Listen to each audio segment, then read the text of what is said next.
ਵਾਹਿਗੁਰੂ ਜੀ। ਇੱਕ ਓੰਕਾਰ ਸਤਿਨਾਮ ਕਰਤਾ ਪੁਰਖ ਨਿਰਭਉ ਨਿਰਵੈਰ ਅਕਾਲ ਮੂਰਤ ਅਜੂਨੀ ਸੈਭੰ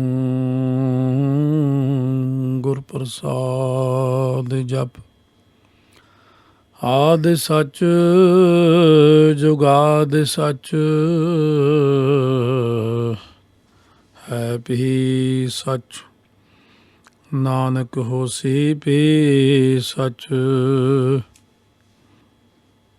ਗਿਆਨ ਧਿਆਨ ਕਿਛ ਕਰਮ ਨ ਜਾਣਾ, ਸਾਰ ਨ ਜਾਣਾ ਤੇਰੀ। ਸਭ ਤੇ ਵੱਡਾ ਸਤਿਗੁਰ ਨਾਨਕ, ਜਿਨ ਕਲ ਰਾਖੀ ਮੇਰੀ। ਗਿਆਨ ਧਿਆਨ ਕਿਛ ਕਰਮ ਨ ਜਾਣਾ, ਨਾਹਿਨ ਨਿਰਮਲ ਕਰਨੀ। ਸਾਧ ਸੰਗਤ ਕੈ ਅੰਚਲ ਲਾਵਹੁ, ਬਿਖਮ ਨਦੀ ਜਾਏ ਤਰਣੀ। ਵਾਹਿਗੁਰੂ ਸਾਹਿਬ ਜੀਓ। ਆਦਿ ਕੋ ਕਵਨ ਵਿਚਾਰ ਕਥੀਅਲੇ, ਸੁਨ ਕਹਾ ਕਰ ਵਾਸੋ। ਗਿਆਨ ਕੀ ਮੁਦਰਾ ਕਵਨ ਕਥੀਅਲੇ, ਘਟ ਘਟ ਕਵਨ ਨਿਵਾਸੋ। ਆਦਿ ਕੋ ਕਵਨ ਵਿਚਾਰ ਕਥੀਅਲੇ, ਸੁਨ ਕਹਾ ਕਰ ਵਾਸੋ। ਵਾਹਿਗੁਰੂ ਜੀ ਕਾ ਖਾਲਸਾ, ਵਾਹਿਗੁਰੂ ਜੀ ਕੀ ਫਤਿਹ। ਗੁਰੂ ਗ੍ਰੀਬ ਨਿਵਾਜ ਅੰਤਰਜਾਮੀ ਭਗਤ ਵਛਲ ਕਿਰਪਾ ਦੇ ਖਜ਼ਾਨੇ, ਧੰਨ ਧੰਨ ਸਤਿਗੁਰੂ ਗੁਰੂ ਗ੍ਰੰਥ ਸਾਹਿਬ ਮਹਾਰਾਜ ਸੱਚੇ ਪਾਤਸ਼ਾਹ ਦੀ ਸਾਜੀ ਨਵਾਜੀ ਗੁਰੂ ਰੂਪ ਗੁਰੂ ਖਾਲਸਾ ਸਾਧ ਸੰਗਤ ਜੀ। ਸਿੱਧ ਗੋਸ਼ਟ ਬਾਣੀ 940 ਅੰਗ ਦੇ ਹੁਣ ਤੱਕ 20 ਪੌੜੀਆਂ ਸਰਵਣ ਕਰ ਚੁੱਕੇ ਹਾਂ। 21ਵੀਂ ਪੌੜੀ ਦੇ ਵਿੱਚ ਅੱਗੇ ਹੁਣ ਸਿੱਧਾਂ ਨੇ ਸਤਿਗੁਰੂ ਨਾਨਕ ਦੇਵ ਜੀ ਨੂੰ ਹੋਰ ਪ੍ਰਸ਼ਨ ਕੀਤੇ ਹਨ, ਜਿਨ੍ਹਾਂ ਪ੍ਰਸ਼ਨਾਂ ਦਾ ਉੱਤਰ ਧੰਨ ਗੁਰੂ ਨਾਨਕ ਦੇਵ ਜੀ ਬਖਸ਼ਿਸ਼ ਕਰਕੇ ਆਪਾਂ ਨੂੰ ਕਿਰਤਾਰਥ ਕਰਨਗੇ। ਜ਼ਿੰਦਗੀ ਦੇ ਵਿੱਚ ਐਸੇ ਸਵਾਲ ਅਭਿਆਸੀਆਂ ਲਈ, ਭਗਤਾਂ ਲਈ, ਸੰਤਾਂ ਮਹਾਤਮਾ ਲਈ, ਸਿੱਧਾਂ ਲਈ ਜੋ ਵੀ ਖੜੇ ਹੋ ਜਾਂਦੇ ਨੇ, ਉਹਨਾਂ ਸਾਰਿਆਂ ਦਾ ਜਵਾਬ ਗੁਰੂ ਨਾਨਕ ਦੇਵ ਜੀ ਬਖਸ਼ਿਸ਼ ਕਰਦੇ ਨੇ। ਆਓ ਬਚਨ ਆਇਆ ਹੈ ਕਿ ਸਿੱਧਾਂ ਨੇ ਪ੍ਰਸ਼ਨ ਕੀਤਾ ਹੈ, ਆਦਿ ਕਉ ਕਵਨ ਵਿਚਾਰ ਕਥੀਅਲੇ, ਸੁਨ ਕਹਾਂ ਕਰ ਵਾਸੋ। ਆਦਿ ਕੌਣ ਹੈ? ਆਦਿ ਭਾਵ ਮੁੱਢ ਵਿੱਚ ਕੌਣ ਸੀ? ਤੁਸੀਂ ਕੀ ਵਿਚਾਰ ਦੱਸਦੇ ਹੋ? ਤੁਹਾਡਾ ਮਤ ਇਸ ਬਾਰੇ ਕੀ ਵਿਚਾਰ ਦੱਸਦਾ ਹੈ ਕਿ ਅਫੁਰ ਪਰਮਾਤਮਾ ਕਿਸ ਸਥਾਨ ਵਿਖੇ ਵਸਦਾ ਹੈ? ਸੁਨ ਕਹਾਂ ਕਰ ਵਾਸੋ। ਸੁਨ ਜਿੱਥੇ ਕੋਈ ਫੁਰਨਾ ਹੀ ਨਹੀਂ, ਜੋ ਵਾਹਿਗੁਰੂ ਫੁਰਨਿਆਂ ਤੋਂ, ਸੰਕਲਪਾਂ ਵਿਕਲਪਾਂ ਤੋਂ ਰਹਿਤ ਹੈ। ਕਦੇ ਪਤਾ ਨਹੀਂ ਕਦੋਂ ਜਾ ਕੇ ਗਿਣਤੀ ਤੋਂ ਬਾਹਰ ਹੀ ਫੁਰਨਾ ਹੁੰਦਾ ਹੈ ਕਿ ਇੱਕ ਤੋਂ ਬਹੁਤੇ ਰੂਪ ਹੋ ਜਾਵਾਂ ਤਾਂ ਹੋ ਜਾਂਦਾ। ਕਦੇ ਹੀ ਫਿਰ ਐਸਾ ਸੰਕਲਪ ਆਉਂਦਾ ਹੈ ਕਿ ਹੁਣ ਸਾਰੀ ਸ੍ਰਿਸ਼ਟੀ ਨੂੰ ਸੰਕੋਚ ਲਈਏ, ਖੇਲ ਖੇਲ ਅਖੇਲ ਖੇਲ, ਅੰਤ ਕੋ ਫਿਰ ਏਕ ਹੈ। ਸੋ ਇਸ ਕਰਕੇ ਆਪ ਜੀ ਦੇ ਅਨੁਸਾਰ ਵਾਹਿਗੁਰੂ ਕਿਸ ਥਾਂ 'ਤੇ ਵਸਦਾ ਹੋਵੇਗਾ? ਗਿਆਨ ਕੀ ਮੁਦਰਾ ਕਵਨ ਕਥੀਅਲੇ, ਘਟ ਘਟ ਕਵਨ ਨਿਵਾਸੋ। ਗਿਆਨ ਦੀ ਕਿਹੜੀ ਮੁਦਰਾ ਤੋਂ ਭਾਵ ਨਿਸ਼ਾਨੀ ਹੈ? ਗਿਆਨ ਦੀ ਕੀ ਨਿਸ਼ਾਨੀ ਹੈ ਮਹਾਰਾਜ? ਕਿਉਂਕਿ ਜੋਗੀਆਂ ਦੇ 5 ਸਾਧਨ ਖੇਚਰੀ, ਭੂਚਰੀ, ਗੋਚਰੀ, ਚਾਚਰੀ, ਉਨਮਨੀ ਹਨ। ਆਪ ਜੀ ਕੀ ਨਿਸ਼ਾਨੀ ਦੱਸੋਗੇ ਗਿਆਨ ਦੀ? ਹਰੇਕ ਹਿਰਦੇ ਵਿੱਚ ਕਿਸ ਦਾ ਨਿਵਾਸ ਹੈ, ਭਾਵ ਟਿਕਾਣਾ ਹੈ? ਘਟ ਘਟ ਕਵਨ ਨਿਵਾਸੋ। ਕਾਲ ਕਾ ਠੀਗਾ ਕਿਉਂ ਜਲਾਈਲੇ, ਕਿਉਂ ਨਿਰਭਉ ਕਰ ਜਾਈਐ। ਸੋ ਇਸ ਪ੍ਰਕਾਰ ਦੇ ਨਾਲ ਠੀਗਾ ਹੁੰਦਾ ਸੋਟਾ, ਡੰਡਾ, ਕਿ ਮੌਤ ਦਾ ਡੰਡਾ ਕਿਸ ਤਰ੍ਹਾਂ ਸਾੜੀਏ ਅਤੇ ਕਿਸ ਤਰ੍ਹਾਂ ਭੈ ਤੋਂ ਰਹਿਤ ਘਰ ਵਿੱਚ ਜਾਈਏ। ਭਾਵ ਕਿ ਸੰਸਾਰ ਦੇ ਜਿਤਨੇ ਡਰ ਨੇ, ਯਹ ਭੈ ਪਰਲੋਕ ਭੈ, ਜਨਮ ਵੇਦ ਨਾ ਜਾਤ, ਅਨ ਰੱਖਿਆ ਅਰ ਗੁਪਤ ਭੈ, ਅਕਸ ਮਾਤਰ ਭੈ ਸਾਤ। ਇਹ ਜਿਹੜੇ 7 ਪ੍ਰਕਾਰ ਦੇ ਡਰ ਨੇ, ਇਹਨਾਂ ਵਿੱਚੋਂ ਕਿਸ ਤਰ੍ਹਾਂ ਬਾਹਰ ਨਿਕਲਿਆ ਜਾ ਸਕਦਾ ਹੈ, ਅਤੇ ਨਿਰਭੈਤਾ ਵਿੱਚ, ਨਿਰਭਉ ਵਾਹਿਗੁਰੂ ਵਿੱਚ, ਉਹਦੇ ਘਰ ਵਿੱਚ ਕਿਵੇਂ ਸਮਾਇਆ ਜਾ ਸਕਦਾ ਹੈ, ਉਹਦੇ ਵਿੱਚ ਕਿਵੇਂ ਲੀਨ ਹੋਇਆ ਜਾ ਸਕਦਾ ਹੈ। ਸਹਿਜ ਸੰਤੋਖ ਕਾ ਆਸਣ ਜਾਣੈ, ਕਿਉਂ ਛੇਦੇ ਬਹਿਰਾਈਐ। ਹੁਣ ਕਹਿੰਦੇ ਨੇ ਮਨੁੱਖ ਜਿਹੜਾ ਹੈ ਇਹ ਕਿਵੇਂ ਸ਼ਾਂਤ ਤੇ ਸੰਤੋਖ ਦਾ ਆਸਣ ਲਾਉਣਾ ਜਾਣੇ, ਅਤੇ ਵੈਰੀਆਂ ਨੂੰ ਕਿਵੇਂ ਮਾਰਨਾ ਕਰੇ, ਵਿੰਨਣਾ ਕਰੇ, ਛੇਦੇ ਭਾਵ ਕੱਟਣਾ ਕਰੇ, ਛੇਦਣਾ ਕੱਟਣਾ। ਬਹੁਤ ਬਾਰੀਕੀ ਦੀਆਂ ਚੀਜ਼ਾਂ ਨੇ, ਸੰਥਿਆ ਕਰਦਿਆਂ ਵੀ ਧਿਆਨ ਰੱਖੋ। ਛੇਦੇ, ਸੋ ਇਸ ਤਰੀਕੇ ਨਾਲ ਛੱਛੇ ਨੂੰ ਇੱਕ ਲਾਂ ਤੇ ਦੱਦੇ ਨੂੰ ਲਾਂ, ਛੇ ਤੇ ਦੇ, ਛੇਦੇ।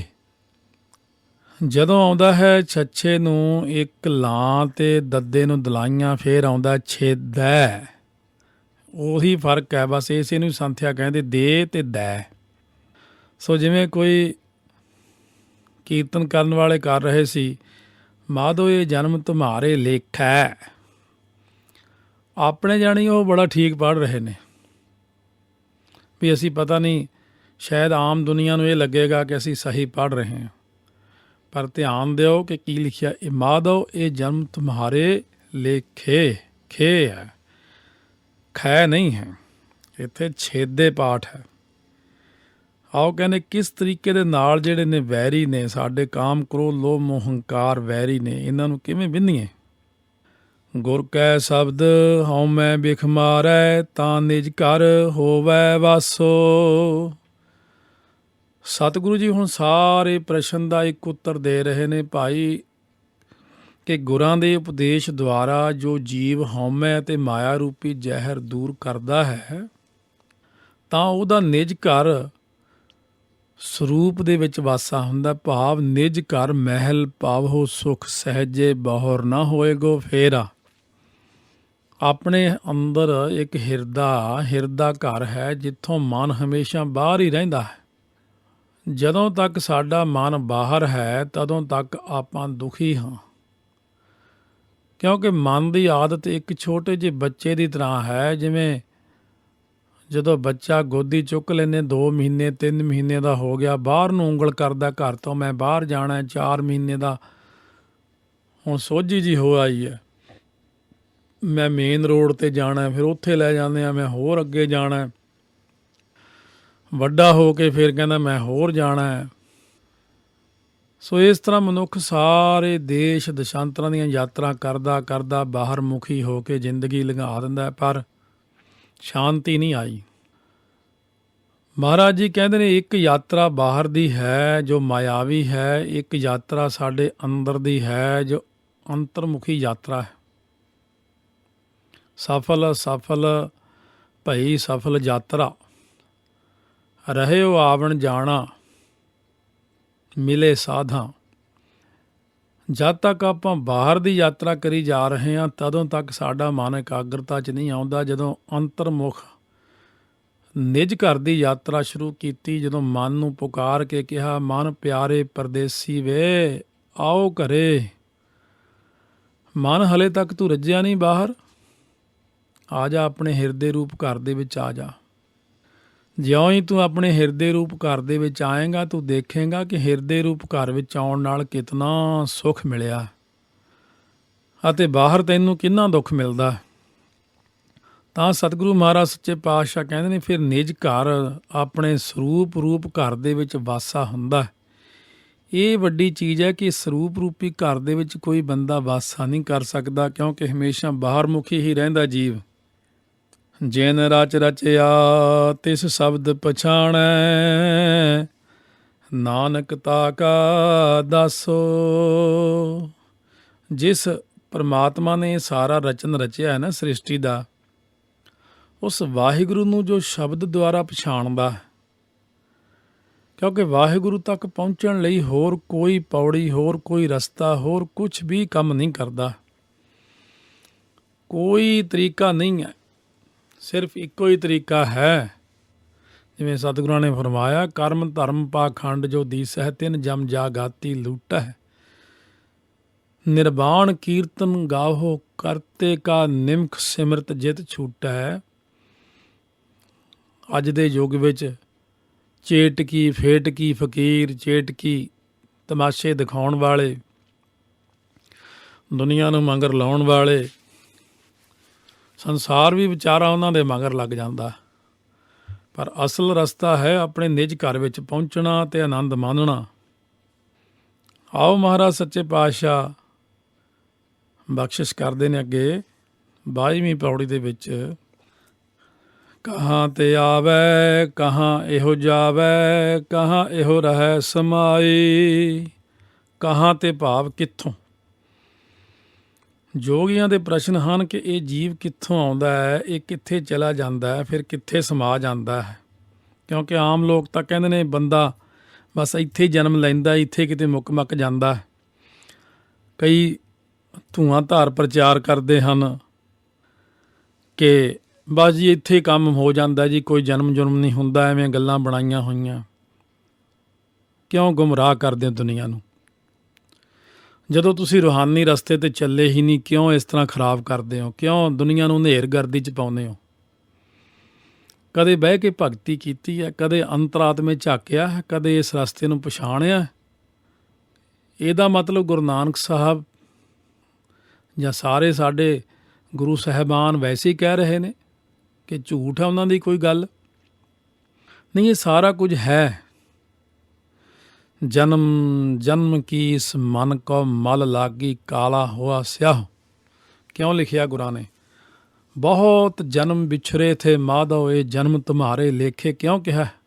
ਬਹੁਤ ਜਨਮ, ਕਈ ਜਨਮ ਭਏ ਕੀਟ ਪਤੰਗਾ, ਕਈ ਜਨਮ ਗਜਮੀਨ ਕੁਰੰਗਾ, ਕਈ ਜਨਮ ਪੰਖੀ ਸਰਪ ਹੋਇਓ, ਕਈ ਜਨਮ ਹੈ ਵਰ ਬ੍ਰਿਖ ਜੋਇਓ। ਮਿਲ ਜਗਦੀਸ਼ ਮਿਲਨ ਕੀ ਬਰੀਆ, ਚਿਰੰਕਾਲੇ ਦੇਹ ਸੰਜਰੀਆ। ਕਿਉਂ ਕਿਹਾ ਗੁਰਾਂ ਨੇ? ਸੋ ਇਸ ਕਰਕੇ ਸਤਿਗੁਰੂ ਮਹਾਰਾਜ ਸੱਚੇ ਪਾਤਸ਼ਾਹ ਜੀ ਬਚਨ ਕਰਦੇ ਨੇ ਕਿ ਇਹ ਜੀਵ ਦਾ ਦੱਸੋ ਕਿ ਫਿਰ ਕਿੱਥੇ ਚਲਿਆ ਜਾਂਦਾ ਮਰਨ ਤੋਂ ਬਾਅਦ। ਇਸ ਸ਼ਬਦ ਕਉ ਜੋ ਅਰਥਾਵੈ, ਤਿਸ ਗੁਰ ਤਿਲ ਨ ਤਮਾਈ। ਇਸ ਬਚਨ ਨੂੰ ਜੋ ਅਰਥਾ ਦੇਵੇਗਾ, ਭਾਵ ਇਸ ਦਾ ਤਾਤਪਰਜ ਦੱਸ ਕੇ ਸਮਝਾ ਦੇਵੇਗਾ, ਜੋ ਦੱਸੇਗਾ ਤੇ ਮੈਂ ਸਮਝਾਂਗਾ ਕਿ ਉਸ ਗੁਰੂ ਨੂੰ ਤਿਲ ਭਰ ਵੀ ਕਿਸੇ ਚੀਜ਼ ਦਾ ਲਾਲਚ ਨਹੀਂ, ਕਿ ਉਹਨੇ ਸਹੀ ਜਵਾਬ ਦਿੱਤਾ ਹੈ। ਕਿਉਂ ਤਤੈ ਅਵਗਤੈ ਪਾਵੈ, ਗੁਰਮੁਖ ਲੱਗੈ ਪਿਆਰੋ। ਤਤ ਸਰੂਪ ਅਵਿਅਕਤ ਜੋ ਪਰਮਾਤਮਾ ਹੈ, ਜਿਹਦੀ ਪ੍ਰਾਪਤੀ ਬੜੀ ਕਠਿਨ ਹੈ, ਉਹਦਾ ਭੇਦ ਕੋਈ ਕਿਵੇਂ ਪਾ ਸਕਦਾ? ਗੁਰੂ ਦੁਆਰਾ ਉਸ ਰੱਬੀ ਜੋਤ ਨਾਲ ਕਿਵੇਂ ਪਿਆਰ ਲੱਗ ਸਕਦਾ ਹੈ? ਅਕਾਲ ਪੁਰਖ ਵਾਹਿਗੁਰੂ ਨਾਲ। ਆਪੇ ਸੁਰਤਾ ਆਪੇ ਕਰਤਾ, ਕਹੋ ਨਾਨਕ ਵਿਚਾਰੋ। ਹੁਣ ਇਹਨਾਂ ਸਾਰੇ ਪ੍ਰਸ਼ਨਾਂ ਦਾ ਉੱਤਰ ਸੁਣਾਉਂਦੇ ਨੇ ਸਤਿਗੁਰੂ ਜੀ। ਸੁਣੋ ਇਹ ਸਿੱਧੋ, ਧਿਆਨ ਦੇ ਨਾਲ ਸੁਣੋ। ਇਹ ਦੁਨੀਆ ਵਾਲੇ ਜੀਵੋ ਧਿਆਨ ਦੇ ਨਾਲ, ਗੁਰੂ ਨਾਨਕ ਦੇਵ ਜੀ ਜੋ ਸੱਚ ਮੂਰਤੀ ਨੇ, ਸੱਚ ਸਰੂਪ ਨੇ, ਉਹਨਾਂ ਨੂੰ ਸੁਣੋ। ਮਹਾਰਾਜ ਗੁਰੂ ਨਾਨਕ ਦੇਵ ਜੀ ਕਹਿਣ ਲੱਗੇ, ਜੀਵ ਹੁਕਮ ਵਿੱਚ ਆਉਂਦਾ ਹੈ ਤੇ ਹੁਕਮ ਵਿੱਚ ਹੀ ਜਾਂਦਾ ਹੈ, ਤੇ ਆਉਣ ਤੋਂ ਪਹਿਲਾਂ ਤੇ ਜਾਣ ਤੋਂ ਬਾਅਦ ਹੁਕਮ ਵਿੱਚ ਹੀ ਸਮਾਇਆ ਰਹਿੰਦਾ ਹੈ।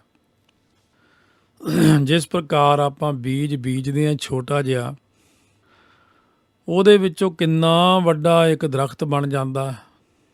ਟਾਹਣੀਆਂ, ਪੱਤੇ, ਫਲ, ਫੁੱਲ, ਮੁੜ ਕੇ ਫਿਰ ਉਹਦੇ ਫਲ ਦੇ ਵਿੱਚੋਂ ਇੱਕ ਛੋਟਾ ਜਿਹਾ ਬੀਜ ਨਿਕਲਦਾ। ਇਸੇ ਤਰੀਕੇ ਨਾਲ ਵਾਹਿਗੁਰੂ ਦੇ ਵਿੱਚ ਹੀ ਹੈ ਸਾਰਾ ਕੁਝ। ਇਹਨੂੰ ਅਭਿਆਕ੍ਰਿਤ ਕਹਿੰਦੇ ਨੇ, ਅਭਿਆਕ੍ਰਿਤ। ਜਪਜੀ ਸਾਹਿਬ ਦੀ ਕਥਾ ਵਿੱਚ ਇਹਨੂੰ ਆਪ ਚੰਗੀ ਤਰ੍ਹਾਂ ਸੁਣ ਸਕੋਗੇ। ਸੋ ਮਹਾਰਾਜ ਕਹਿੰਦੇ ਹੁਕਮ ਦੇ ਵਿੱਚ ਹੀ ਸਮਾਇਆ ਰਹਿੰਦਾ ਹੈ। ਜੋ ਜਿਹੜਾ ਜੀਵ ਹੈ ਨਾ ਪੂਰੇ ਗੁਰੂ ਤੋਂ ਗਿਆਨ ਪ੍ਰਾਪਤ ਕਰਦੇ ਨੇ ਉਹਨਾਂ ਵਾਸਤੇ ਕਹਿੰਦੇ ਨੇ ਕਿ ਹੁਕਮੇ ਆਵੈ ਹੁਕਮੇ ਜਾਵੈ ਹੁਕਮੇ ਰਹਿ ਸਮਾਈ, ਪੂਰੇ ਗੁਰ ਤੇ ਸਾਚ ਕਮਾਵੈ ਗਤਮਿਤ ਸ਼ਬਦੇ ਪਾਈ। ਜਿਹੜੇ ਜੀਵ ਪੂਰੇ ਸਤਿਗੁਰੂ ਤੋਂ ਗਿਆਨ ਪ੍ਰਾਪਤ ਕਰਕੇ ਸੱਚ ਨੂੰ ਕਮਾਉਂਦੇ ਨੇ ਉਹ ਗੁਰਾਂ ਦੇ ਸ਼ਬਦ ਦੁਆਰਾ ਵਾਹਿਗੁਰੂ ਦੀ ਗਤੀ ਤੇ ਅਨੁਮਾਨ ਪਾ ਲੈਂਦੇ ਹਨ।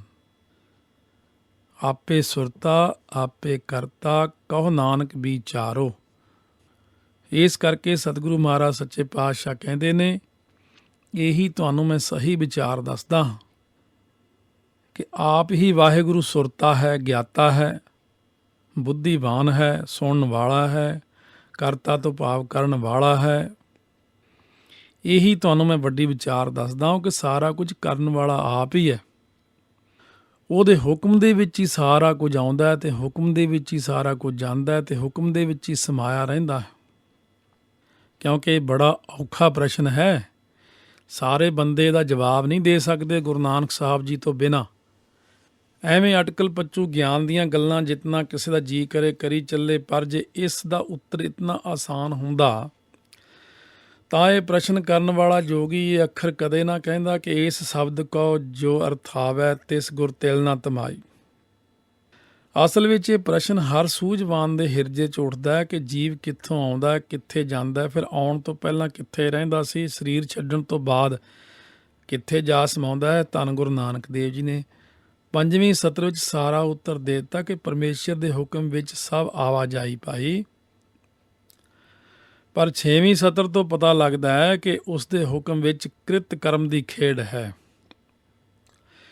ਜਿਹੜਾ ਜੀਵ ਸਤਿਗੁਰੂ ਦੀ ਸ਼ਰਨ ਵਿੱਚ ਆ ਕੇ ਸੱਚ ਦੀ ਦਾਤ ਪ੍ਰਾਪਤ ਕਰ ਲੈਂਦਾ, ਉਸ ਦੀ ਕਮਾਈ ਕਰਦਾ, ਉਹ ਪ੍ਰਭੂ ਦੀ ਗਤੀ ਦਾ ਥੋੜ੍ਹਾ ਜਿਹਾ ਅੰਦਾਜ਼ਾ ਲਾ ਸਕਦਾ, ਪਰ ਪੂਰੀ ਤਰ੍ਹਾਂ ਉਹ ਵੀ ਵਰਣਨ ਨਹੀਂ ਕਰ ਸਕਦਾ। ਸੋ ਮਹਾਰਾਜ ਨੇ ਜਿਵੇਂ ਬਚਨ ਕੀਤਾ, ਅਲਖ ਅਪਾਰ ਅਗੰਮ ਗੋਚਰ ਨਾ ਤਿਸ ਕਾਲ ਨਾ ਕਰਮਾ, ਜਾਤ ਅਜਾਤ ਅਜੋਨੀ ਸੰਭਾਉ ਨਾ ਤਿਸ ਭਾਉ ਨਾ ਪਰਮਾ, ਸਾਚੇ ਸਚਿਆਰ ਵਿਟਹੁ ਕੁਰਬਾਨ ਨਾ ਤਿਸ ਰੂਪ ਵਰਨ ਨਹੀਂ ਰੇਖਿਆ, ਸਾਚੈ ਸ਼ਬਦ ਨੀਸਾਨ। ਇਸ ਕਰਕੇ ਸਤਿਗੁਰੂ ਮਹਾਰਾਜ ਨੇ ਜੋਗੀਆਂ ਨੂੰ ਹੌਲੀ ਹੌਲੀ ਨਿਰੁੱਤਰ ਕੀਤਾ। ਫਾਇਦਾ ਸਾਨੂੰ ਬੜਾ ਹੋਇਆ, ਲਾਭ ਸੰਸਾਰ ਨੇ ਲੈਣਾ, ਕਿਉਂਕਿ ਜਦੋਂ ਤੋਂ ਸ੍ਰਿਸ਼ਟੀ ਬਣੀ ਹੈ ਮਨੁੱਖ ਜਨਮ ਲੈਂਦਾ ਆਉਂਦਾ, ਹਰ ਮਨੁੱਖ ਦੇ ਇਹੀ ਪ੍ਰਸ਼ਨ ਹੁੰਦੇ ਨੇ। ਕੋਈ ਐਸੇ ਨਹੀਂ ਕਿ ਕੋਈ ਨਵੇਂ ਪ੍ਰਸ਼ਨ ਹੋਰ ਬਣਾ ਲਵੇਗਾ, ਇਹੀ ਪ੍ਰਸ਼ਨ ਨੇ ਅਤੇ ਇਹਨਾਂ ਦਾ ਹੀ ਉੱਤਰ ਦੁਨੀਆ ਲੱਭਦੀ ਹੈ। ਲੱਭਦਾ ਕਿਤੋਂ ਵੀ ਨਹੀਂ ਸਿਵਾਏ ਗੁਰੂ ਨਾਨਕ ਸਾਹਿਬ ਜੀ ਤੋਂ, ਗੁਰੂ ਗ੍ਰੰਥ ਸਾਹਿਬ ਤੋਂ ਬਿਨਾਂ। ਆਦਿ ਕਉ ਬਿਸਮਾਦ ਵਿਚਾਰ ਕਥੀਅਲੇ, ਸੁਨ ਨਿਰੰਤਰ ਵਾਸ ਲੀਆ। ਹੁਣ ਜਿਹੜੀਆਂ ਪਿੱਛੇ 21ਵੀਂ ਅਤੇ 22ਵੀਂ ਪੌੜੀਆਂ ਦੇ ਪ੍ਰਸ਼ਨਾਂ ਦਾ ਉੱਤਰ ਮਹਾਰਾਜ ਜੀ ਇਉਂ ਦੇ ਰਹੇ ਨੇ ਕਿ ਸ੍ਰਿਸ਼ਟੀ ਦੇ ਆਦਿ ਦਾ ਵਿਚਾਰ ਜਿਹੜਾ ਵਿਸਮਾਦ ਅਸਚਰਜ ਆਖਿਆ ਜਾਂਦਾ ਹੈ ਨਾ, ਕਿਉਂਕਿ ਉਦੋਂ ਕੇਵਲ ਅਫੁਰ ਅਵਸਥਾ ਵਿੱਚ ਪਰਮਾਤਮਾ ਨੇ ਆਪ ਆਪਣੇ ਅੰਦਰ ਹੀ ਵਾਸਾ ਕੀਤਾ ਹੋਇਆ ਸੀ। ਕਿਉਂਕਿ ਪ੍ਰਸ਼ਨ ਸੋਝੀ ਵਾਲੇ ਅਤੇ ਸਮਝ ਵਾਲੇ ਨੇ ਪਹਿਲਾਂ 21ਵੀਂ ਪੌੜੀ ਵਿੱਚ ਜਿਹੜੇ ਪ੍ਰਸ਼ਨ ਕੀਤੇ, ਫਿਰ 22ਵੀਂ ਪੌੜੀ ਵਿੱਚ ਕੀਤੇ, ਇਹਦਾ ਜਵਾਬ ਅੱਗੇ 23ਵੀਂ ਪੌੜੀ ਵਿੱਚ ਸਮੁੱਚੇ ਰੂਪ ਵਿੱਚ ਕਥਨ ਮਹਾਰਾਜ ਨੇ ਇਉਂ ਕੀਤਾ ਕਿ ਆਦਿ ਕੋ ਬਿਸਮਾਦ ਵਿਚਾਰ ਕਥੀਅਲੇ।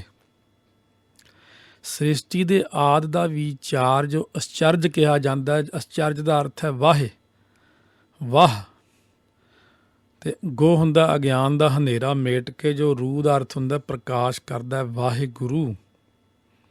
ਸ੍ਰਿਸ਼ਟੀ ਦੇ ਆਦਿ ਦਾ ਵਿਚਾਰ ਜਿਹੜਾ ਹੈ ਨਾ ਵਾਹਿਗੁਰੂ ਆਖਿਆ ਜਾਂਦਾ ਹੈ, ਉਹ ਵਾਹਿਗੁਰੂ, ਕਿਉਂਕਿ ਉਦੋਂ ਕੇਵਲ ਅਫੁਰ ਅਵਸਥਾ ਵਿੱਚ ਪਰਮਾਤਮਾ ਨੇ ਆਪ ਆਪਣੇ ਅੰਦਰ ਹੀ ਵਾਸਾ ਕੀਤਾ ਹੋਇਆ ਸੀ, ਹੋਰ ਦੂਜਾ ਹੈ ਹੀ ਨਹੀਂ ਸੀ ਕੋਈ। ਜਬ ਆਕਾਰ ਇਹੋ ਕਛ ਨਾ ਦ੍ਰਿਸ਼ਟੇਤਾ, ਪਾਪ ਪੁੰਨ ਤਬ ਕਹਿਤੇ ਹੋਤਾ, ਅਕਲਪਤ ਮੁਦਰਾ ਗੁਰ ਗਿਆਨ ਵਿਚਾਰੀਅਲੇ, ਘਟ ਘਟ ਸਾਚਾ ਸਰਬ ਜੀਆ।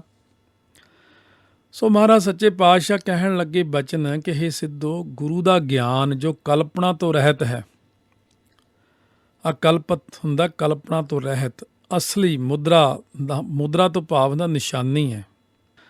ਅਸਾਂ ਉਸ ਦੀ ਵਿਚਾਰ ਕੀਤੀ ਹੈ ਕਿ ਸਾਰੇ ਜੀਆਂ ਵਿੱਚ, ਘਟਾਂ ਘਟਾਂ ਵਿੱਚ, ਦਿਲਾਂ ਦਿਲਾਂ ਵਿੱਚ ਉਹ ਸੱਚਾ ਵਾਹਿਗੁਰੂ ਵਾਸਾ ਕਰ ਰਿਹਾ ਹੈ। ਇਹੀ ਉਸ ਅਕਲਪਤ, ਕਲਪਨਾ ਤੋਂ ਰਹਿਤ ਵਾਹਿਗੁਰੂ ਦੀ ਨਿਸ਼ਾਨੀ ਹੈ, ਅਸਲੀ ਨਿਸ਼ਾਨੀ, ਕਿ ਉਹ ਦਿਲਾਂ ਦਿਲਾਂ ਵਿੱਚ ਆਪ ਹੀ ਬੈਠਾ ਹੈ। ਇਹ ਵੱਡੀ ਵਿਚਾਰ ਕਰ ਲਓ। ਗੁਰਬਚਨੀ ਅਵਗਤ ਸਮਾਈਐ, ਤਤ ਨਿਰੰਜਨ ਸਹਿਜ ਲਹੈ। ਸਤਿਗੁਰੂ ਮਹਾਰਾਜ ਕਹਿੰਦੇ ਜੋ ਅਵਿਅਕਤ ਵਾਹਿਗੁਰੂ ਪਰਮਾਤਮਾ ਗੁਰੂ ਦੇ ਬਚਨਾਂ ਦੁਆਰਾ ਹੀ ਸਮਾਈਦਾ ਹੈ ਉਹਦੇ ਵਿੱਚ, ਕਿਉਂਕਿ ਅਕਾਲ ਪੁਰਖ ਵਿੱਚ ਸਮਾਉਣਾ ਹੋਰ ਕੋਈ ਰਸਤਾ ਨਹੀਂ। ਗੁਰੂ ਦੇ ਰਾਹੀਂ ਹੀ, ਸਤਿਗੁਰੂ ਦੇ ਉਪਦੇਸ਼ ਦੇ ਨਾਲ ਹੀ ਆਪਾਂ ਉੱਥੇ ਤੱਕ ਪਹੁੰਚ ਸਕਦੇ ਹਾਂ, ਕਿਉਂਕਿ ਉੱਥੇ ਤੱਕ ਪਹੁੰਚ ਕੇਵਲ ਸਤਿਗੁਰੂ ਦੀ ਹੀ ਹੈ, ਹੋਰਨਾਂ ਦੀ ਪਹੁੰਚ ਉੱਥੇ ਤੱਕ ਨਹੀਂ ਹੈ।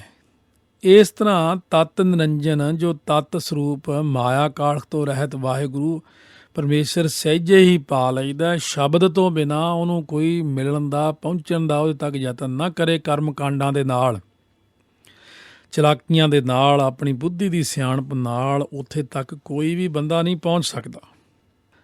ਨਾਨਕ ਦੂਜੀ ਕਾਰ ਨਾ ਕਰਨੀ, ਸੇਵੈ ਸਿੱਖ ਸੋ ਖੋਜ ਲਹੈ। ਹੁਣ ਸਤਿਗੁਰੂ ਮਹਾਰਾਜ ਸੱਚੇ ਪਾਤਸ਼ਾਹ ਕਹਿੰਦੇ ਨੇ ਕਿ ਗੁਰੂ ਜੀ ਦੇ ਬਚਨ 'ਤੇ ਚੱਲਣ ਤੋਂ ਸਿਵਾਏ ਹੋਰ ਦੂਜੀ ਕਾਰ ਨਹੀਂ ਕਰਨੀ ਚਾਹੀਦੀ। ਜਿਵੇਂ ਆਪ ਜੀ ਨੇ ਬਚਨ ਸੁਣਿਆ ਨਾ ਸਤਿਗੁਰੂ ਜੀ ਦਾ, ਜੋ ਗੁਰ ਕਹੈ ਸੋਈ ਭਲ ਮਾਨਹੁ, ਹਰ ਹਰ ਕਥਾ ਨਿਰਾਲੀ, ਸੋ ਸਿੱਖ ਸਖਾ ਬੰਧ ਪਹਿ ਭਾਈ, ਜੇ ਗੁਰ ਕੇ ਭਾਣੇ ਵਿੱਚ ਆਵੈ। ਸਤਿਗੁਰੂ ਜੀ ਦੇ ਬਚਨ ਤੋਂ ਬਾਹਰ ਨਾ ਚੱਲੋ। ਜੋ ਸਿੱਖ ਅਜਿਹੀ ਕਾਰ ਕਰਦਾ ਨਾ, ਉਹ ਖੋਜ ਕੇ ਤਤ ਨਿਰੰਜਨ ਪਰਮਾਤਮਾ ਨੂੰ ਲੱਭ ਲੈਂਦਾ। ਸਤਿਗੁਰੂ ਦੇ ਬਚਨਾਂ ਅਨੁਸਾਰ ਚੱਲਣਾ ਚਾਹੀਦਾ ਹੈ। ਦੂਜੀ ਗੱਲ ਨਾ ਕਰੇ, ਦੂਜਾ ਕਰਮ ਨਾ ਕਰੇ। ਇੱਕ ਪਾਸੇ ਇੱਧਰ ਪੈਰ, ਇੱਕ ਪਾਸੇ ਦੂਜੀ ਬੇੜੀ 'ਚ ਪੈਰ ਨਾ ਰੱਖੇ। ਸਾਡੇ ਸਤਿਗੁਰੂ ਜੀ ਦੇ ਤਾਂ ਕਿਸੇ ਤੋਂ ਛੋਟੇ ਨੇ, ਜਾਂ ਸਾਡੇ ਸਤਿਗੁਰੂ ਨੂੰ ਗਿਆਨ ਨਹੀਂ, ਜਾਂ ਸਾਡੇ ਸਤਿਗੁਰੂ ਸ਼ਕਤੀ ਨਹੀਂ, ਤਾਂ ਕੋਈ ਪਰੇ ਜਾਵੇ। ਐਸੇ ਬਹੁਤ ਸਾਰੇ ਸੱਜਣ ਮਿਲਦੇ ਵੀ ਨੇ ਜਿਹੜੇ ਕਹਿੰਦੇ ਨੇ ਕਿ ਜੇ ਚਲੋ ਅੰਮ੍ਰਿਤ ਤਾਂ ਛਕਿਆ ਹੈ, ਪਰ ਉਹ ਸਾਨੂੰ ਇੱਕ ਫਲਾਨਾ ਯੋਗਾ ਅਭਿਆਸੀ ਮਿਲਿਆ ਸੀ, ਚਲੋ ਤਾਂ ਕੀ ਹੈ, ਜੋ ਉਹ ਵੀ ਮੈਡੀਟੇਸ਼ਨ ਕਰਾਉਂਦਾ, ਫਲਾਨਾ ਇੱਕ ਹੋਰ ਮਿਲਿਆ ਸੀ ਉਹ ਵੀ ਦੱਸਦਾ, ਫਲਾਨਾ ਇੱਕ। ਇਹਦਾ ਮਤਲਬ ਅਸੀਂ ਆਪਣੇ ਸਤਿਗੁਰੂ 'ਤੇ ਵਿਸ਼ਵਾਸ ਨਹੀਂ ਕਰ ਰਹੇ। ਜਦੋਂ ਕਿ ਸਾਡੇ ਸਤਿਗੁਰੂ ਸਾਰਿਆਂ ਤੋਂ ਵੱਡੇ ਨੇ, ਪਰ ਫਿਰ ਵੀ ਸਾਡੇ ਅੰਦਰ ਸਤਿਗੁਰੂ ਪ੍ਰਤੀ ਵਿਸ਼ਵਾਸ ਹੀ ਨਹੀਂ ਪੈਦਾ ਹੋ ਰਿਹਾ। ਗੁਰੂ ਨਾਨਕ ਦੇਵ ਜੀ ਦੇ ਚਰਨਾਂ 'ਤੇ ਤਾਂ ਸਾਰੇ ਡਿੱਗਦੇ ਨੇ, ਅਤੇ ਅਸੀਂ ਜਾ ਕੇ ਕਿਸੇ ਹੋਰ ਦੇ ਚਰਨਾਂ 'ਤੇ ਡਿੱਗੀਏ, ਫਿਰ ਇਹ ਚੰਗੀ ਗੱਲ ਨਹੀਂ। ਮਹਾਰਾਜ ਗੁਰੂ ਨਾਨਕ ਸਾਹਿਬ ਆਪ ਕਹਿੰਦੇ ਨੇ, ਘਰ ਹੁੰਦਾ ਮੰਗਣ ਜਾਈਐ, ਫਿਰ ਉਲਾਮਾ ਮਿਲੈ ਤਹੀ। ਹੁਕਮ ਬਿਸਮਾਦ ਹੁਕਮ ਪਛਾਣੈ, ਜੀ ਜੁਗਤ ਸੱਚ ਜਾਣੈ ਸੋਈ। ਹੁਣ ਮਹਾਰਾਜ ਕਹਿੰਦੇ ਪ੍ਰਭੂ ਦਾ ਹੁਕਮ ਜਿਹੜਾ ਨਾ ਅਸਚਰਜ ਹੈ, ਵਾਹਿਗੁਰੂ ਦਾ ਹੁਕਮ। ਪਰ ਜਿਹੜਾ ਮਨੁੱਖ ਹੁਕਮੀ ਦੇ ਹੁਕਮ ਵਿੱਚ ਚੱਲ ਕੇ ਹੁਕਮ ਨੂੰ ਪਛਾਣ ਲੈਂਦਾ ਹੈ, ਬੜਾ ਡੂੰਘਾ ਵਿਚਾਰ ਹੈ। ਜਿਹੜਾ ਮਨੁੱਖ ਹੁਕਮੀ ਦੇ ਹੁਕਮ ਵਿੱਚ ਚੱਲ ਕੇ ਹੁਕਮ ਨੂੰ ਪਛਾਣ ਲੈਂਦਾ ਹੈ ਨਾ, ਉਹੀ ਜੀਵਨ ਜੁਗਤੀ ਅਤੇ ਸੱਚ ਪਰਮੇਸ਼ਰ ਨੂੰ ਜਾਣਦਾ ਹੈ। ਦੂਜਾ ਨਹੀਂ ਉਹਨੂੰ ਪਛਾਣ ਸਕਦਾ। ਹੁਕਮੀ ਹੁਕਮ ਚਲਾਏ ਰਾਹ, ਨਾਨਕ ਵਿਗਸੈ ਵੇ ਪ੍ਰਵਾਹ। ਔਰ ਜਪਜੀ ਸਾਹਿਬ ਦੀਆਂ ਪਹਿਲੀਆਂ ਪੌੜੀਆਂ 'ਚ ਕਿੰਨਾ ਮਹਾਰਾਜ ਨੇ ਵੱਡਾ ਗਿਆਨ ਬਖਸ਼ਿਆ। ਹੁਕਮੀ ਹੋਵਨ ਆਕਾਰ, ਹੁਕਮ ਨਾ ਕਹਿਆ ਜਾਈ, ਹੁਕਮੀ ਹੋਵਨ ਜੀਅ, ਹੁਕਮ ਮਿਲੈ ਵਡਿਆਈ, ਹੁਕਮੀ ਉੱਤਮ ਨੀਚ, ਹੁਕਮ ਲਿਖ ਦੁੱਖ ਸੁਖ ਪਾਈਆ ਹੈ। ਇੱਕ ਨਾ ਹੁਕਮੀ ਬਖਸ਼ੀਸ, ਇੱਕ ਹੁਕਮੀ ਸਦਾ ਭਵਾਈਆ ਹੈ। ਸੋ ਇਸ ਕਰਕੇ ਸਤਿਗੁਰੂ ਮਹਾਰਾਜ ਫਰਮਾਉਂਦੇ ਨੇ ਕਿ ਉਹਦੇ ਹੁਕਮ ਵਿੱਚ ਚੱਲ ਕੇ ਹੁਕਮ ਨੂੰ ਪਛਾਣ ਲੈਂਦਾ ਹੈ, ਉਹੀ ਜੀਵਨ ਜੁਗਤੀ ਅਤੇ ਸੱਚ ਪਰਮੇਸ਼ਰ ਨੂੰ ਜਾਣ ਸਕਦਾ ਹੈ। ਭਾਵ ਉਸ ਨਾਲ ਪੱਕੀ ਸਾਂਝ ਪਾਉਂਦਾ ਹੈ। ਆਪ ਮੇਟ ਨਿਰਾਲਮ ਹੋਵੈ, ਅੰਤਰ ਸਾਚ ਜੋਗੀ ਕਹੀਐ ਸੋਈ। ਮਹਾਰਾਜ ਕਹਿੰਦੇ ਉਹ ਆਪਾ ਭਾਵ ਮਿਟਾ ਕੇ ਦੁਨੀਆ ਤੋਂ ਨਿਰਲੇਪ ਹੁੰਦਾ ਹੈ। ਉਸ ਦੇ ਅੰਦਰ ਸੱਚ ਸਮਾ ਗਿਆ ਹੁੰਦਾ ਹੈ ਅਤੇ ਸਹੀ ਅਰਥਾਂ ਵਿੱਚ ਉਸੇ ਨੂੰ ਜੋਗੀ ਕਿਹਾ ਜਾਂਦਾ ਹੈ। ਕਿਉਂਕਿ ਸ੍ਰਿਸ਼ਟੀ ਰਚਨਾ ਬਾਰੇ ਸਤਿਗੁਰੂ ਜੀ ਨੇ ਭਾਰਤੀ ਚਿੰਤਕਾਂ ਵਾਂਗੂ ਕੋਈ ਕਲਪਨਾ ਨਹੀਂ ਕੀਤੀ। ਵਾਹਿਗੁਰੂ ਨੇ ਸੰਸਾਰ ਨੂੰ ਕਿਵੇਂ ਹੋਂਦ ਵਿੱਚ ਲਿਆਂਦਾ, ਇਹ ਸਮਝ ਤੋਂ ਪਰੇ ਦੀ ਗੱਲ ਹੈ। ਹਾਂ, ਜੇ ਕੋਈ ਇਸ ਬਾਰੇ ਨਿਸ਼ਚਿਤ ਗੱਲ ਕਰਨੀ ਹੈ ਤਾਂ ਉਸ ਪਰਮੇਸ਼ਰ ਦਾ ਹੁਕਮ ਹੈ। ਮਾਰੂ ਰਾਗ ਵਿੱਚ ਗੁਰੂ ਮਹਾਰਾਜ ਨੇ ਇਸ ਵਿਸ਼ੇ ਤੇ ਇਹੋ ਵਿਚਾਰ ਪ੍ਰਗਟਾਏ ਨੇ। ਵਿਰਲੇ ਕੋ ਗੁਰ ਸ਼ਬਦ ਸੁਣਾਇਆ, ਕਰ ਕਰ ਦੇਖੈ ਹੁਕਮ ਸਬਾਇਆ। ਖੰਡ ਬ੍ਰਹਿਮੰਡ ਪਾਤਾਲ ਅਰੰਭੇ, ਗੁਪਤੋ ਪ੍ਰਗਟਿ ਆਇਂਦਾ। ਤਾਕਾ ਅੰਤ ਨ ਜਾਣੈ ਕੋਈ, ਪੂਰੇ ਗੁਰ ਤੇ ਸੋਝੀ ਹੋਈ। ਨਾਨਕ ਸਾਚ ਰਤੇ ਬਿਸਮਾਦੀ, ਬਿਸਮ ਪਏ ਗੁਣ ਗਾਇਂਦਾ। ਸੋ ਇੱਥੇ ਬਿਸਮ ਪੇਖੈ, ਬਿਸਮ ਸੁਣੀਐ, ਬਿਸਮਾਦ ਨਦਰੀ ਆਇਆ ਵਾਲਾ ਤੱਤ ਗਿਆਨ ਹੈ। ਜਦੋਂ ਇਹ ਰਚਨਾ ਨਹੀਂ ਸੀ ਉਦੋਂ ਵੀ ਆਪੇ ਆਪ ਸੀ, ਜਦੋਂ ਇਹ ਰਚਨਾ ਦਾ ਅੰਤ ਹੋ ਜਾਵੇਗਾ ਤਾਂ ਵੀ ਆਪੇ ਆਪ ਹੀ ਰਹਿ ਜਾਏਗਾ। ਪੂਰੇ ਦਾ ਕੀਤਾ ਹੋਇਆ ਸਭ ਕੁਝ ਪੂਰਾ ਮੁਕੰਮਲ ਹੈ, ਅਧੂਰਾ ਜਾਂ ਘੱਟ ਵੱਧ ਕੁਝ ਵੀ ਨਹੀਂ। ਘਾਟ ਹਮੇਸ਼ਾ ਉਸ ਚੀਜ਼ 'ਚੋਂ ਪਾਈ ਜਾਂਦੀ ਹੈ ਜਦੋਂ ਉਸ ਤੋਂ ਪਹਿਲਾਂ ਕੋਈ ਚੀਜ਼ ਵੇਖੀ ਗਈ ਹੋਵੇ। ਇਸ ਲਈ ਆਦਿ ਬਾਰੇ ਸਭ ਕੁਝ ਵਿਸਮਾਦ ਹੈ। ਸੁਨ ਕਲਾ ਪਰੰਪਰ ਧਾਰੀ, ਆਪ ਨਿਰਾਲਮ ਅਪਰ ਅਪਾਰੀ। ਆਪੇ ਕੁਦਰਤ ਕਰ ਕਰ ਦੇਖੈ, ਸੁਨਹੁ ਸੁਨ ਉਪਾਇਂਦਾ। ਅਵਗਤੋ ਨਿਰਮਾਇਲ ਉਪਜੇ, ਨਿਰਗੁਣ ਤੇ ਸਰਗੁਣ ਥੀਆ। ਹੁਣ ਸਤਿਗੁਰੂ ਮਹਾਰਾਜ ਸੱਚੇ ਪਾਤਸ਼ਾਹ ਕਿਸੇ ਵਿਸ਼ੇਸ਼ ਜਿਹੜਾ ਪ੍ਰਸ਼ਨ ਆ ਉਹਦਾ ਉੱਤਰ ਨਹੀਂ ਦੇ ਰਹੇ। ਜੋਗੀਆਂ ਨੂੰ ਗੁਰਮਤਿ ਵਿਆਖਿਆ ਰਾਹੀਂ ਕਿਰਤਾਰਥ ਕਰਕੇ ਦੱਸਦੇ ਨੇ 24ਵੀਂ ਪੌੜੀ ਵਿੱਚ, ਅਵਗਤੋ ਨਿਰਮਾਇਲ ਉਪਜੇ, ਨਿਰਗੁਣ ਤੇ ਸਰਗੁਣ ਥੀਆ। ਅਵਗਤੋ ਹੁੰਦਾ ਹੈ ਜੋ ਵਿਅਕਤੀ ਰਹਿਤ ਪ੍ਰਭੂ ਤੋਂ, ਵਿਅਕਤੀ ਰਹਿਤ ਪ੍ਰਭੂ ਤੋਂ ਆਪ ਹੀ ਨਿਰਮਲ ਰੂਪ ਪ੍ਰਭੂ ਪ੍ਰਗਟ ਹੋਏ। ਆਪੀ ਨੇ ਆਪ ਸਾਜਿਓ, ਆਪੀ ਨੇ ਰਚਿਓ ਨਾਉ। ਅਤੇ ਨਿਰਗੁਣ ਤੋਂ ਸਰਗੁਣ ਰੂਪ ਵਿਕਾਸ ਤੋਂ ਭਾਵ ਹੋਂਦ ਵਿੱਚ ਆਇਆ। ਸੋ ਆਕਸੀਜਨ, ਹਾਈਡਰੋਜਨ ਰਲ ਜਾਂਦੀਆਂ ਗੈਸਾਂ, ਬਣ ਜਾਂਦਾ ਪਾਣੀ। ਪਾਣੀ ਨੂੰ ਕਰਦੇ ਹਾਂ ਫਰੀਜ਼, ਬਣ ਜਾਂਦੀ ਬਰਫ਼। ਬਰਫ਼ ਨੂੰ ਰੱਖੀਏ ਬਾਹਰ, ਬਣ ਜਾਂਦਾ ਪਾਣੀ। ਪਾਣੀ ਮੁੜ ਕੇ ਫਿਰ ਗੈਸ ਦੇ ਰੂਪ ਹੋ ਜਾਂਦਾ। ਇਸੇ ਤਰ੍ਹਾਂ ਹੀ ਹੈ ਨਿਰਗੁਣ, ਜੋ ਨਜ਼ਰ ਨਹੀਂ ਆਉਂਦੀਆਂ ਦੋ ਗੈਸਾਂ ਜਿਵੇਂ, ਪਰ ਪਾਣੀ ਮਹਾਰਾਜ ਕਹਿੰਦੇ ਨਜ਼ਰ ਆਉਂਦਾ। ਸੋ ਇਸ ਕਰਕੇ ਸਤਿਗੁਰੂ ਮਹਾਰਾਜ ਫਰਮਾਉਂਦੇ ਨੇ ਕਿ ਨਿਰਗੁਣ ਤੋਂ ਸਰਗੁਣ, ਸਰਗੁਣ ਹੁੰਦਾ ਜੋ ਸਾਹਮਣੇ ਨਜ਼ਰ ਆਉਣ ਵਾਲਾ ਰੂਪ ਹੋਵੇ, ਨਿਰਗੁਣ ਹੁੰਦਾ ਜੋ ਨਜ਼ਰ ਨਾ ਆਵੇ। ਨਿਰਗੁਣ ਤੋਂ ਸਰਗੁਣ ਰੂਪ ਵਾਹਿਗੁਰੂ ਨੇ ਧਾਰਨ ਕੀਤਾ ਤੇ ਇਸ ਕਰਕੇ ਸੰਸਾਰ ਨੂੰ ਪ੍ਰਗਟ ਕੀਤਾ ਆਪਣੇ ਸਰੂਪ ਦੇ ਵਿੱਚੋਂ। ਏਕੋ ਹੰਗ ਸਿਆਮਾ ਬਹੁ ਪਰਜਾ ਜਾਏ, ਤੇ ਇੱਕ ਤੋਂ ਬਹੁਤੇ ਰੂਪ ਹੋ ਜਾਵਾਂ। ਕੀਤਾ ਪਸਾਓ ਏਕੋ ਕਵਾਓ, ਤਿਸ ਤੇ ਹੋਏ ਲੱਖ ਦਰਿਆਓ। ਸਤਿਗੁਰ ਪਰਚੈ ਪਰਮ ਪਦ ਪਾਈਐ, ਸਾਚੈ ਸ਼ਬਦ ਸਮਾਏ ਲਿਆ। ਸਤਿਗੁਰੂ ਦੇ ਭਤੀਜਣ ਨਾਲ ਪਰਮ ਪਦ ਪ੍ਰਾਪਤ ਹੁੰਦਾ ਹੈ। ਸਤਿਗੁਰ ਪਰਚੈ ਪਰਮ ਪਦ ਪਾਈਐ, ਪਰਮ ਪਦ ਉੱਚੀ ਆਤਮਿਕ ਗਿਆਨ ਦੀ, ਬ੍ਰਹਮ ਗਿਆਨ ਦੀ ਅਵਸਥਾ ਜਿੱਥੇ ਜਾ ਕੇ ਜੀਵ ਲੀਨ ਹੋ ਜਾਂਦਾ। ਜੇ ਸਤਿਗੁਰੂ ਸੱਚੇ ਪਾਤਸ਼ਾਹ ਜੀ ਭਤੀਜ ਪੈਣ, ਪ੍ਰਸੰਨ ਹੋ ਜਾਣ, ਜੇ ਸਾਡਾ ਪਰਚਾ ਪੈ ਜਾਵੇ ਸ਼ਬਦ ਵਿੱਚ, ਸੱਚੇ ਸ਼ਬਦ ਭਾਵ ਬ੍ਰਹਮ ਨੇ ਜੀਵ ਨੂੰ ਜਦੋਂ ਆਪਣੇ ਵਿੱਚ ਲੀਨ ਕਰ ਲਿਆ। ਏਕੇ ਕਉ ਸੱਚ ਏਕਾ ਜਾਣੈ, ਹਉਮੈ ਦੂਜਾ ਦੂਰ ਕੀਆ। ਏਕੈ ਕਉ ਸੱਚ ਏਕਾ ਜਾਣੈ, ਉਦੋਂ ਤੋਂ ਉਹ ਕੇਵਲ ਇੱਕ ਪਰਮੇਸ਼ਰ ਨੂੰ ਹੀ ਇੱਕੋ ਸੱਚਾ ਸਰੂਪ ਜਾਣਦਾ ਹੈ, ਕਿਉਂਕਿ ਉਸਨੇ ਹਉਮੈ ਅਤੇ ਦੂਜਾ ਭਾਵ ਆਪਣੇ ਤੋਂ ਦੂਰ ਕਰ ਲਿਆ। ਜਾਣ ਲਿਆ ਕਿ ਵੀ ਮੈਂ, ਤੂੰ। ਕੀ ਕਹਿੰਦੇ ਭਗਤ ਰਵਿਦਾਸ ਜੀ, ਜਬ ਹਮ ਹੋਤੇ ਤਬ ਤੂ ਨਾਹੀ, ਅਬ ਤੂ ਹੀ ਮੈਂ ਨਾਹੀ।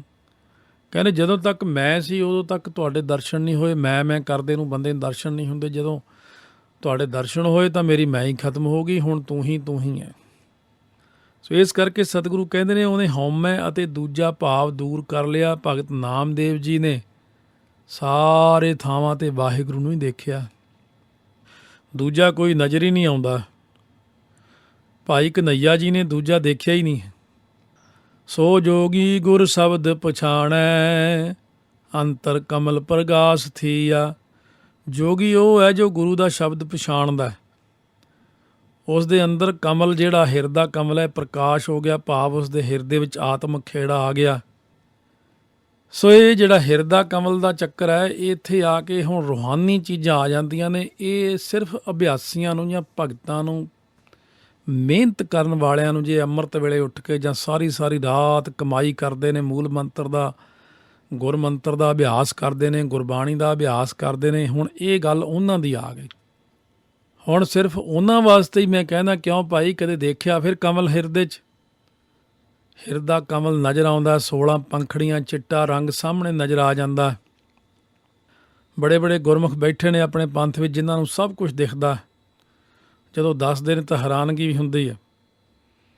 ਹਿਰਦਾ ਅੰਦਰ, ਉਹ ਕਮਲ ਬਾਹਰ ਵੀ ਨਜ਼ਰ ਆਉਂਦਾ, ਸਿੱਧਾ ਹੋ ਜਾਂਦਾ। ਪਹਿਲਾਂ ਊਂਦਾ ਭਾਂਡਾ ਕਛੂ ਨਾ ਸਮਾਵੇ, ਪਹਿਲਾਂ ਮੁੱਧਾ ਹੁੰਦਾ। ਪਹਿਲਾਂ ਅਸੀਂ ਵੀ ਯਕੀਨ ਨਹੀਂ ਸੀ ਕਰਦੇ ਇਹਨਾਂ ਗੱਲਾਂ 'ਤੇ, ਵੀ ਸ਼ਾਇਦ ਉੱਦਾਂ ਹੀ ਹੁੰਦਾ। ਸੋ ਡਾਕਟਰ ਵੀ ਕਹਿੰਦੇ ਹੋਣੇ ਕਿ ਸਰਜਰੀ ਕਰਕੇ ਤਾਂ ਦੇਖਿਆ, ਅੰਦਰ ਤਾਂ ਕੋਈ ਕਮਲ ਨਹੀਂ ਹੈ। ਪਰ ਇਹ ਆਤਮਿਕ ਅਵਸਥਾਵਾਂ ਨੇ। ਤਾਂ ਸਤਿਗੁਰੂ ਮਹਾਰਾਜ ਕਹਿੰਦੇ, ਜਿਹੜਾ ਯੋਗੀ ਗੁਰੂ ਦੇ ਸ਼ਬਦ ਨੂੰ ਪਛਾਣ ਲੈਂਦਾ ਹੈ ਨਾ, ਉਹ ਜਦੋਂ ਸ਼ਬਦ ਦੇ ਰਾਹੀਂ ਅਭਿਆਸ ਕਰਦਿਆਂ ਕਰਦਿਆਂ ਕਰਦਿਆਂ ਉਹਦੀ ਅਵਸਥਾ ਬਣਦੀ ਹੈ। ਜ਼ੁਬਾਨ ਨਾਲ ਵਾਹਿਗੁਰੂ ਵਾਹਿਗੁਰੂ ਕਰਨਾ, ਫਿਰ ਹੌਲੀ ਹੌਲੀ ਕੰਠ ਵਿੱਚ ਜਾਪ ਹੋਣਾ, ਫਿਰ ਹਿਰਦੇ 'ਚ ਹੋਣਾ, ਫਿਰ ਹਿਰਦਾ ਕਮਲ ਖਿੜਨਾ, ਫਿਰ ਨਾਭੀ 'ਚ ਜਾਪ ਹੋਣਾ, ਰੋਮਾ ਰੋਮਾ ਜਾਪ ਨੇ ਚਲੇ ਜਾਣਾ, ਆਨੰਦ ਮਾਣਨਾ ਗੁਰਬਾਣੀ ਦਾ। ਇਹ ਬੜੀਆਂ ਦੂਰ ਦੀਆਂ ਅਵਸਥਾਵਾਂ ਨੇ।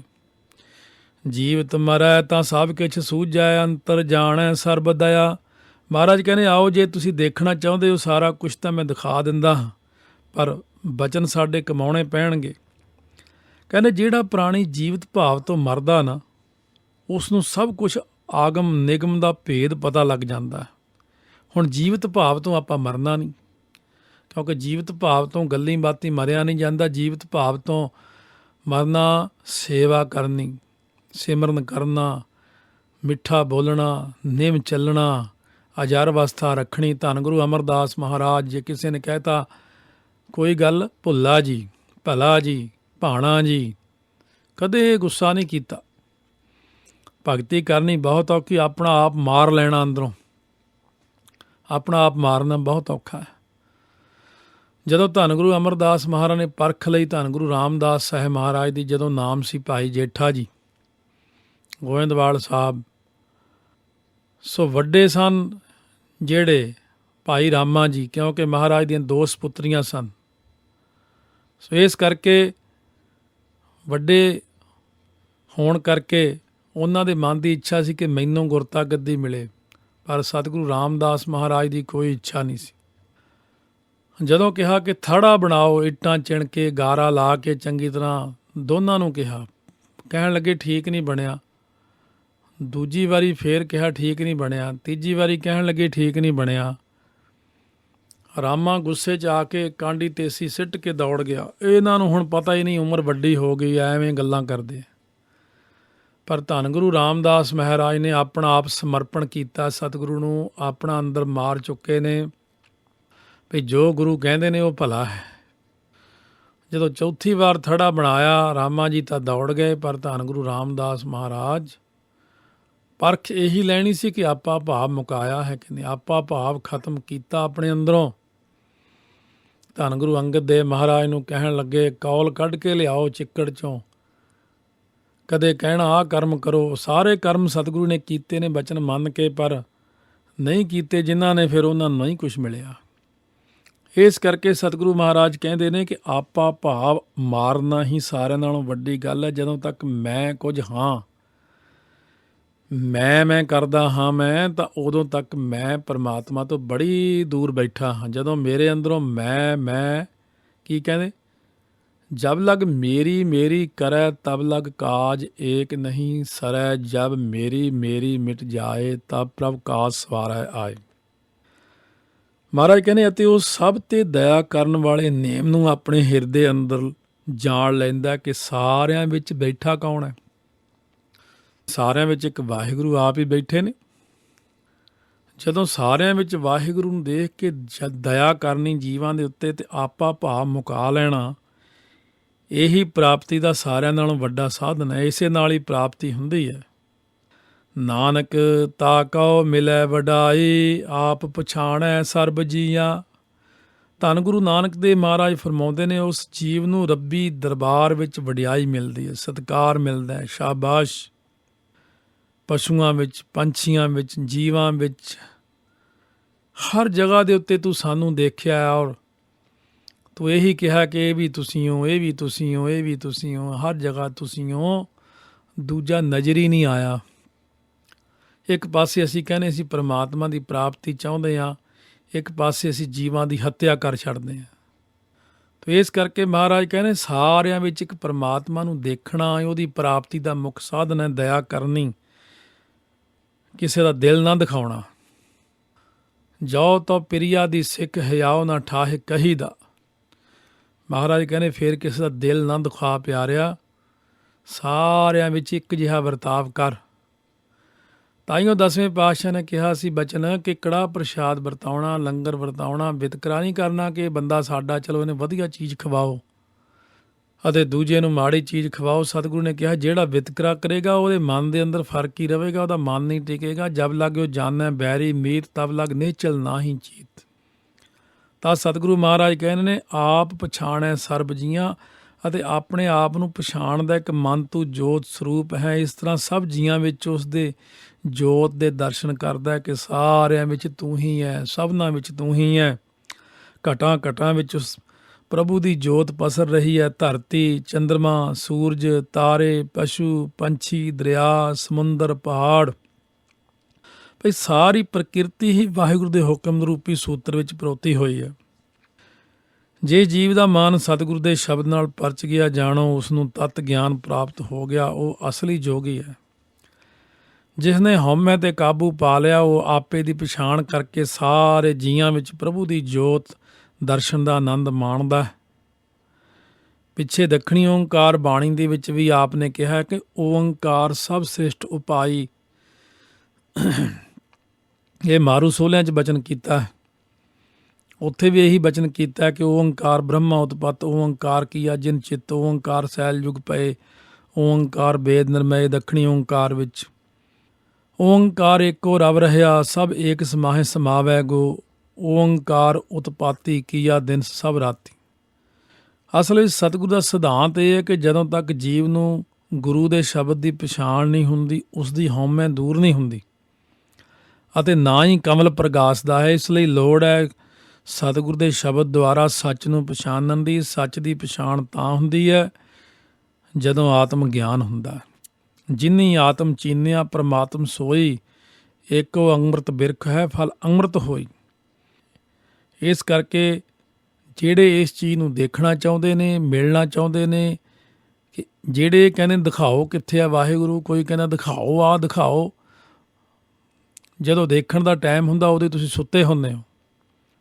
ਜਦੋਂ ਰਾਤ ਨੂੰ 1 ਵਜੇ ਰੱਬ ਦੇ ਪਿਆਰੇ ਉੱਠ ਕੇ ਇਸ਼ਨਾਨ ਕਰਦੇ, ਕੋਈ 12 12:30 ਹੀ ਕਰਦੇ ਨੇ, ਰਾਤ ਨੂੰ ਸਿਮਰਨ ਕਰਦੇ ਨੇ, ਉਹ ਸਹੀ ਮਾਰਗ ਹੈ। ਅੰਮ੍ਰਿਤ ਵੇਲਾ ਸੱਚ ਨਾਉ ਵਡਿਆਈ ਵਿਚਾਰ। ਤੇ ਸੂਰਜ ਚੜ੍ਹੇ ਉੱਠਣਾ ਤੇ ਫਿਰ ਉੱਠ ਕੇ ਅੱਖਾਂ ਮਲਦਿਆਂ ਆਖਣ ਰੱਬ ਦਿਖਾਓ ਕਿੱਥੇ ਹੈ, ਫਲਾਨੀ ਚੀਜ਼ ਕਿੱਥੇ ਹੈ, ਉਹ ਨਹੀਂ ਨਜ਼ਰ ਆਉਣੀ। ਇੱਕ ਸਮਾਂ ਹੈ। ਸੋ ਇਸ ਕਰਕੇ ਦੇਖਣਾ ਤਾਂ ਅੰਮ੍ਰਿਤ ਵੇਲੇ ਅੰਮ੍ਰਿਤ ਛਕ ਕੇ, ਅੰਮ੍ਰਿਤ ਵੇਲੇ ਉੱਠ ਕੇ, ਅੰਮ੍ਰਿਤ ਬਾਣੀ ਪੜ੍ਹ ਕੇ, ਅੰਮ੍ਰਿਤਮਈ ਬਚਨਾਂ ਦੇ ਵਿੱਚ ਚਿੱਤ ਜੋੜਨਾ। ਅੰਮ੍ਰਿਤ ਬਾਣੀ ਹਰ ਹਰ ਤੇਰੀ, ਸੁਣ ਸੁਣ ਹੋਵੇ ਪਰਮਗਤ ਮੇਰੀ। ਸੋ ਆਓ ਅੰਮ੍ਰਿਤ ਬਾਣੀ ਰੇਡੀਓ ਸਟੇਸ਼ਨ ਤੋਂ ਆਪ ਸਰਵਣ ਕਰ ਰਹੇ ਹੋ ਸਤਿਗੁਰੂ ਦੀ ਇਹ ਸਿੱਧ ਗੋਸ਼ਟ ਬਾਣੀ, ਜਿਸ ਦੇ ਵਿੱਚ ਆਪਾਂ ਨੇ 24 ਪੌੜੀਆਂ ਹੁਣ ਤੱਕ ਸਰਵਣ ਕੀਤੀਆਂ। ਸੋ ਅੱਗੇ ਹੁਣ 25ਵੀਂ ਪੌੜੀ ਫਿਰ ਸਰਵਣ ਕਰਾਂਗੇ। ਸਤਿਗੁਰੂ ਮਹਾਰਾਜ ਨੇ ਇੱਕੋ ਹੀ ਉਪਦੇਸ਼ ਕੀਤਾ ਕਿ ਰਾਤ ਦਿਨ ਜੇ ਪੁਕਾਰੋ, ਪਿਆਸ ਲੱਗਦੀ ਆ ਤਾਂ ਕਹਿੰਦੇ ਆ ਪਾਣੀ, ਉਹ ਪਾਣੀ ਜਲਦੀ ਲਿਆਓ, ਉਹ ਪਾਣੀ ਮਿਲ ਜਾਂਦਾ। ਭੁੱਖ ਲੱਗੇ ਤਾਂ ਕਹਿੰਦੇ ਰੋਟੀ ਰੋਟੀ ਰੋਟੀ ਮਿਲ ਜਾਂਦੀ ਹੈ। ਜੇ ਵਾਹਿਗੁਰੂ ਦੇ ਦਰਸ਼ਨਾਂ ਦੀ ਤਾਂਘ ਹੋਵੇ ਤਾਂ ਵਾਹਿਗੁਰੂ ਵਾਹਿਗੁਰੂ ਰਾਤ ਦਿਨ ਕਰਦੇ ਰਹੋ। ਕਬੀਰ ਕੈਸੋ ਕੈਸੋ ਕੂਕੀ ਹੈ ਨਾ ਸੋਈਆ ਆਸਾਰ, ਰਾਤ ਦਿਵਸ ਕੇ ਕੂਕਨੇ ਕਬਹੋ ਕੇ ਸੁਨੈ ਪੁਕਾਰ। ਵਾਹਿਗੁਰੂ ਵਾਹਿਗੁਰੂ ਵਾਹਿਗੁਰੂ ਵਾਹਿਗੁਰੂ।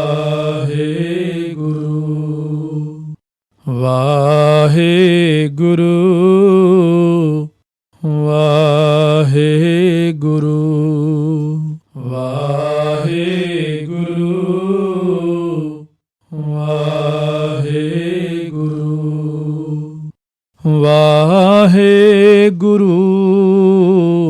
ਵਾਹਿਗੁਰੂ ਵਾਹਿਗੁਰੂ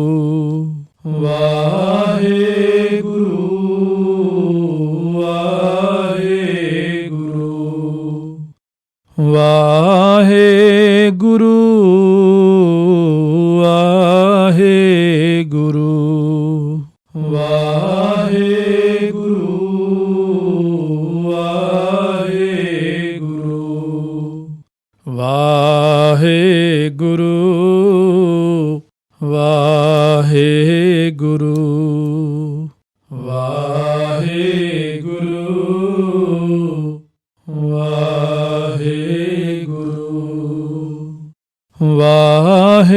ਵਾਹਿਗੁਰੂ ਵਾਹਿਗੁਰੂ ਵਾਹਿਗੁਰੂ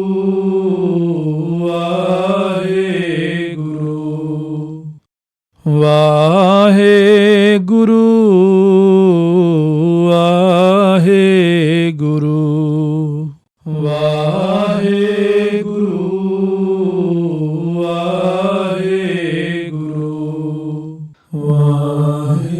ਵਾਹਿਗੁਰੂ ਵਾਹਿਗੁਰੂ ਜੀ ਕਾ ਖਾਲਸਾ ਵਾਹਿਗੁਰੂ ਜੀ ਕੀ ਫਤਿਹ।